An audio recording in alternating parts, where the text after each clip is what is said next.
A remporté un prix en tant que jeune mère, jeune épouse et jeune femme voilée, c'est l'histoire de Zainab Soumaoro, premier prix UEMOA du meilleur film d'intégration à la phase internationale du Clapivoire.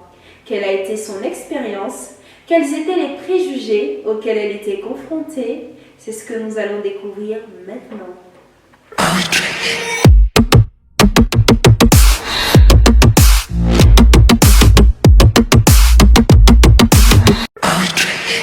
Bonjour Zainab Soumaoro. Alors vous avez remporté le premier prix UEMOA du meilleur film d'intégration à la phase internationale du Clapivoire. Quel sentiment vous anime ce jour-là quand on vous dit que vous êtes la gagnante de ce concours? J'avoue que c'était un sentiment de fierté, un sentiment de joie.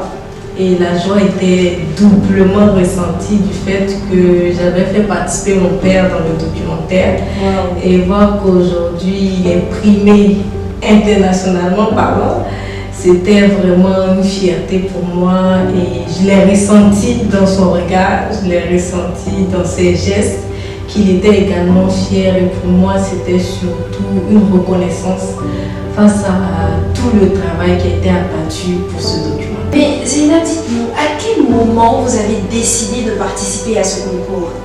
Oh, c'est venu déjà depuis ma soutenance, parce que le film qui a été primé aujourd'hui, c'était le film de ma soutenance.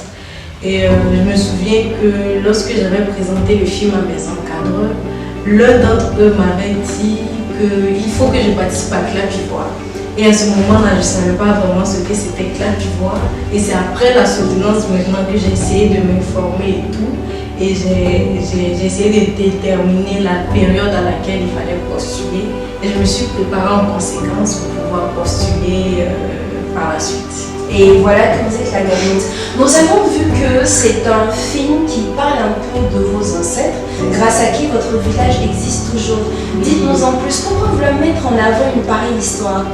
Déjà, tout est parti du fait que j'ai eu une conversation avec mon père où il m'a expliqué l'histoire de mes ancêtres. Et à la suite de cela, je me suis dit un jour que si j'ai l'opportunité en tout cas de mettre en lumière cette histoire pour que d'autres personnes puissent la connaître, j'allais le faire. Donc quand l'opportunité s'est présentée, que je suis repartie sur ces traces-là, surtout au village, Samatigla, où tout a commencé. Quand je suis allée, c'était un honneur parce que chaque année, il y a une cérémonie qui est dédiée spécialement à ces ancêtres-là qui ont posé un acte qui a tellement marqué le village qu'aujourd'hui, ils sont célébrés chaque année. Et c'est cette reconnaissance-là que moi-même étant présente m'a émue du fait que c'est nous qui sommes célébrés, c'est nous qui sommes honorés. Et c'était vraiment émouvant. Et c'est plus ou moins cette histoire-là que j'ai essayé de mettre en avant dans le film pour faire découvrir à toutes les personnes. D'accord. Maintenant, comment réussissiez-vous à faire la parade entre votre vie professionnelle et votre vie de jeune mère et jeune épouse pendant la préparation du concours? Il faut dire que ça m'a demandé beaucoup d'organisation, beaucoup surtout de volonté, parce que mine de rien, c'est vrai qu'il y a pas mal de responsabilités.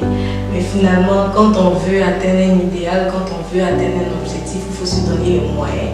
Mais il fallait aussi mettre aussi en avant mon organisation pour savoir faire la part des choses, pour savoir quelles sont mes priorités sur des priorités, pour que j'accorde du temps à une certaine partie et d'autres à d'autres parties, pour que tout soit équilibré finalement et que je sois davantage épanouie.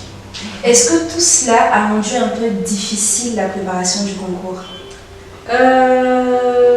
Non, pas vraiment. Je pense que ce qui était plus difficile, c'était lors de la préparation du tournage. Parce que quand je suis allée en tournage, je suis allée avec mon petit garçon. Pendant le tournage? Oui, pendant le tournage, on allait ensemble. Il était tellement petit, j'avais peur de le laisser. Et il t'était encore, donc j'avais envie de l'avoir près de moi. Donc on allait ensemble et j'avoue que c'était un peu compliqué du fait que l'atmosphère, la poussière, tout ça, il ne supportait pas. Mais quelque part aussi, c'était une source de motivation pour moi du fait de voir que j'essaie de me battre pour mon fils et aujourd'hui je pense que demain c'est une production qui va le servir à lui plus et vraiment c'est ça, c'est une fierté quand même. D'accord, nous allons maintenant revenir sur une question qui fait partie de l'actualité brûlante. Donc c'est celle du port du voile. Avec tous les préjugés et idées reçues, comment vous avez réussi pendant cette période? Est-ce que le voile a été un problème avant même le concours? Est-ce que vous avez entendu des personnes qui vous disaient non, avec le voile vous ne pouvez pas? Et pendant le concours et même après le concours,